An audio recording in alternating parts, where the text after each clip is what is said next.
Fidèles téléspectateurs, je vous le disais en introduction, pour l'édito de ce jour, il sera question de la recrudescence des accidents de la route au Burkina Faso. Et c'est avec notre éditorialiste Ismaël Ouedraogo présent sur ce plateau. Bonjour à vous, monsieur Ouedraogo. Bonjour Tatiana, bonjour à tous. Il faut dire qu'après le grave accident de la circulation routière survenu sur la route nationale numéro 1 entre Boromo et Ouagadougou au petit matin du samedi 15 novembre 2008, faisant 65 morts, un drame similaire s'est encore produit dans la matinée du jeudi 19 mai 2016 et 24 personnes ont trouvé la mort, 36 autres blessés. Alors pourquoi la recrudescence des accidents de la route au Burkina Faso? Alors déjà à l'entame de l'édito de ce jour, nous allons commencer par avoir une pensée pieuse à toutes ces personnes qui ont été victimes de cet accident grave. 24 morts, c'est trop. 38 blessés, c'est également énorme, où on vous parle de certains qui sont dans un état critique. Disons tout simplement, la recrudescence des accidents de la circulation au Burkina Faso est liée à plusieurs facteurs. Quand on prend un peu les éléments d'information qui ont été rendus publics il y a quelques semaines déjà, on vous fait croire que près de 80% des accidents de la circulation sont liés au comportement humain. C'est le facteur humain donc, qui est à l'origine de près de 80% des accidents de la circulation. Ensuite, vous avez 13% qui est imputable aux véhicules. Ça veut dire que l'état de certains véhicules qui n'est pas de bonne qualité est à l'origine de certains accidents. Ensuite, vous avez 2% qui est lié donc à l'état de nos routes. Vous savez que nous sommes dans un pays où on se débrouille tant bien que mal donc, pour nous offrir assez de routes, assez de voies bitumées qui puissent permettre aux populations burkinabées de se déplacer dans la quiétude. Malheureusement, ce même bitume n'est pas très bien entretenu, notamment dans les grandes agglomérations où chaque manifestation donne lieu à des brûlures de pneus sur la voie publique ou encore des barricades à n'en pas finir. Souvent, quand on dit aux populations de ne pas se comporter de cette manière, il y en a qui ne comprennent absolument rien. La conséquence, c'est que nous sommes tous des usagers de la route et à tout moment, nous pouvons être victimes d'un accident quelconque de la circulation du fait de mauvais état des routes parce que nous avons contribué d'une manière ou d'une autre à la dégradation de ces voies. Il y a également 2% donc, qui est lié donc, à l'état des routes et puis enfin 6% liés à d'autres facteurs. On vous parle par exemple des animaux par exemple au niveau des grands axes routiers, les corridors et autres. Quand vous avez souvent ces animaux qui créent l'accident de la circulation, ça peut être mortel pour les usagers de la route. Voilà en somme ce qu'on peut avancer comme termes qui ont été rendus publics il y a quelques semaines sur les principales causes des différents accidents mortels que nous avons sur les routes. Alors, si nous prenons le cas de facteurs humains, que faut-il faire maintenant devant l'incrédulité de certains citoyens qui s'en fichent du respect de toutes les règles en matière de circulation? Disons tout simplement qu'il y avait des mesures élémentaires qui avaient été déjà annoncées au Burkina Faso en 2008 quand il y a eu l'accident mortel de la ville de Boromo. En son temps, les autorités burkinabées avaient pris un certain nombre de mesures.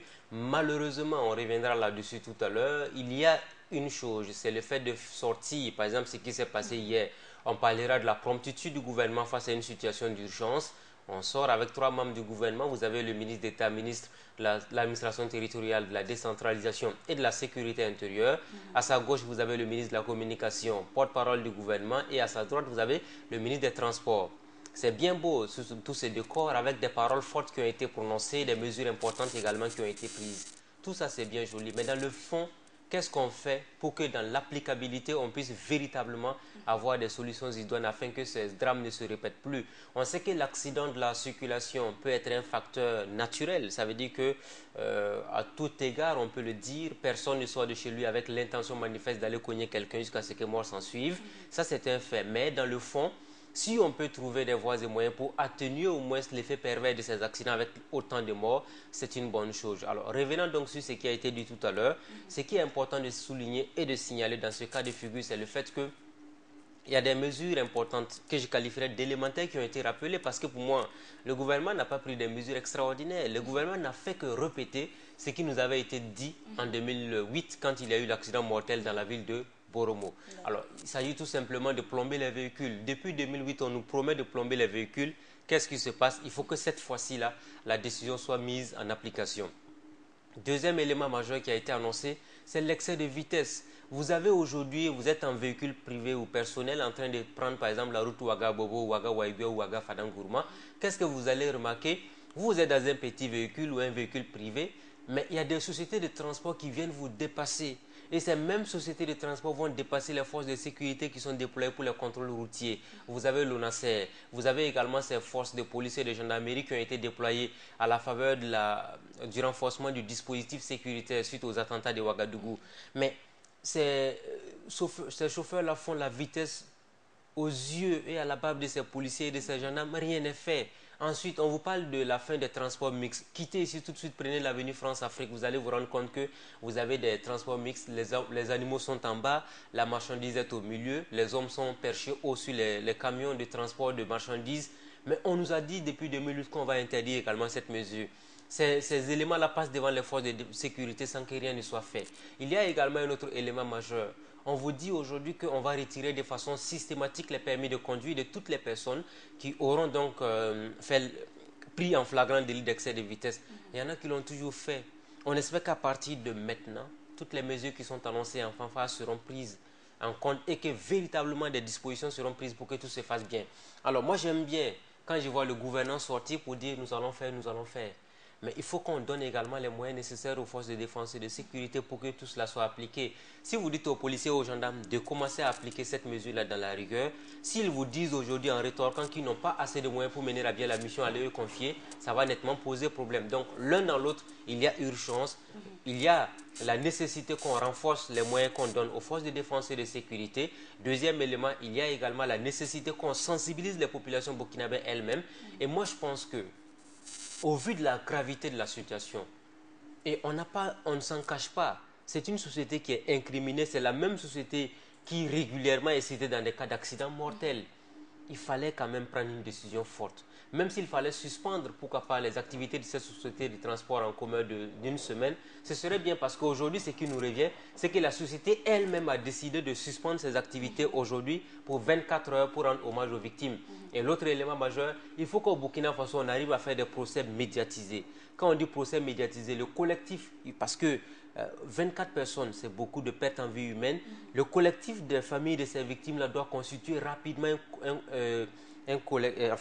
doit créer donc une association qui va saisir un collectif d'avocats pour poursuivre la société de transport là, parce que ces sociétés-là sont assurées afin qu'on puisse les dédommager, qu'on fasse un procès médiatisé pour commencer à dire aux Burkinabés là, nous sommes tous dans cette situation d'un jour ou l'autre. Si on n'arrive pas à mettre fin à ces pratiques-là, ce n'est pas le gouvernement ou l'homme politique, hein. C'est tout le monde qui peut être victime. Alors, il faut dire à ce niveau que des mesures sont adoptées, ce sont des mesures que nous entendons pratiquement tout le temps.